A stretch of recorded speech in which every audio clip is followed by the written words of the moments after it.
Today, the Republican National Committee is holding its election for chairperson. They would be doing America and the American people a good turn if they were to vote for Harmeet Dhillon. Current GOP party chair Ronna McDaniel is, by all appearances, a nice person, if we're going by appearances. She also has an impressive pedigree. She is the granddaughter of Michigan Governor and businessman George W. Romney, and the niece of Massachusetts Governor and avid BLM activist, also U.S. Senator Mitt Romney. She won her GOP leadership position based solely on her ability. My eyes are rolling with sarcasm. Her father, Scott Romney, once sat on the Michigan State University Board of Trustees. She earned her bachelor's degree from Brigham Young University, and I'm thinking it's safe to assume that she wasn't burdened with student loan debt following graduation. Her opponent for the GOP chair position is Harmeet Dhillon, who is a legal immigrant from India and successfully dealt with the difficulties that entails. Her father was an orthopedic surgeon who immigrated with her family to the U.S. in order to pursue his profession. She did not have the luxury of the family political connections that McDaniel obviously has. More impressively, she completed her undergraduate's degree at Dartmouth and earned her JD at the University of Virginia. Now, in her practice as an attorney, she has an impressive record of successful lawsuits, beating back the leftist onslaught that is poisoning American culture. Here's the Federalist Society's description of Dhillon's career. Quote, Ms. Dhillon has developed a niche practice in representing clients across California in election and campaign law matters, ranging from general compliance and ethic representation for partisan and nonpartisan contenders to ballot description contests and intellectual property matters pertaining to campaign communications. She is regularly retained by candidates and campaigns for advice on complex legal issues, unquote. The Republican Party is at a crucial turning point, having just won back the House of Representatives thanks to a small group of GOP constitutionalists. During the speaker battle, newly elected Speaker Kevin McCarthy agreed to conditions that actually hold the GOP to its critical campaign promises involving spending cuts and rules. If Dhillon wins, she is positioned to take the GOP into uncharted territory, actually backing candidates who are committed to following through with their promises by enacting conservative policies. Once GOP rank and file and independent voters see these results, they will be energized going into 2024.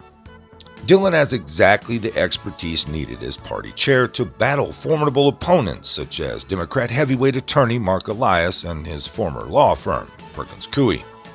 You'll remember Elias and his firm caught the Republican leadership flat-footed in 2020 by filing a slew of lawsuits that paved the way for unsolicited mail-in ballots and other election trickery, let's say.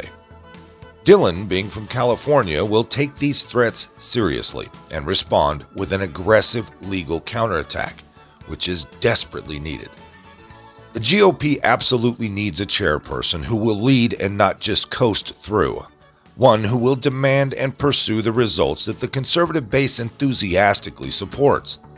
In closing, this party does not need another heir to a political dynasty who is happy with the status quo and serves only a narrow donor class, out of step with the average conservative and independent voter.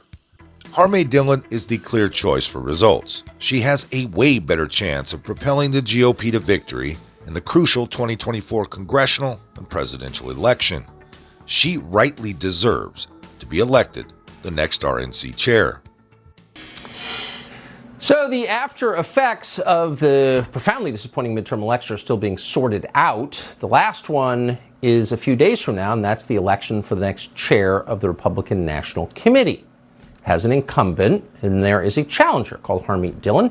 She announced her candidacy on this show last month. She joins us now with an update on that race. Hey, Harmeet. Thanks for having me, Tucker.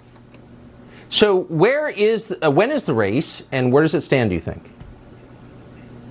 Well, our election is going to be on Friday this week, January 27th. And where we are right now from the time that I announced on your show is that we've had a tremendous outpouring of support from all over the country, from grassroots voters, from members of Congress, and from some of the party's most significant donors. And I would say probably over 1 million emails have been sent to the RNC members about this race. And so that's really unprecedented. Where we are inside the RNC, which is a vote between the total of 168 members, is we've kind of perfected our messages and gone back and forth. And when you sort out the trash talk that's normal in a campaign, I think it's fair to summarize the incumbent's message as everything is fine. Let's stay the course. We're doing great at the RNC. And that's what her supporters are believing as well. And my message is everything is not fine, Tucker. Everything is not fine, American voters. And we have a responsibility as a party to fix what is wrong so that we can win elections. This is politics. It's all about winning and losing elections. And since we've lost in 3 successive election cycles, we must change or we're going to lose in the next election cycles. And so my main focus has been, and it's been persuasive to a lot of members, is we have to focus almost exclusively on making sure that we get our Republican voters' ballots into the ballot boxes by all legal means as early as possible in the process and not leave things to chance. We need to stop wasting donor money and really focus on spending it well. And we really need to be very clear and concise in our messaging, like your prior speaker. The contrast between Democrats and Republicans could not be clearer today. It should not be difficult for us to draw that contrast, Tucker, and yet we have whiffed and we've failed. So I will change all of that if I become the chair of the Republican National Committee, and I feel good about my chances going into the election. Well, exactly. It's not personal. Of course, it's not personal. It's a question of winning or not. I think it's a persuasive case that you make. Harmeet Dhillon, thanks so much for joining us tonight. Good to see you. Thanks, Tucker.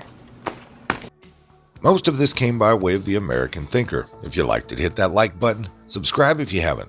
Leave a comment down below. There's a PayPal link in the description box, so please put $1 in the bucket on the way out the door.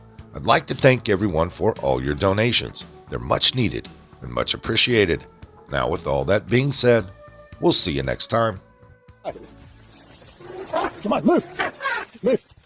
Easy, easy.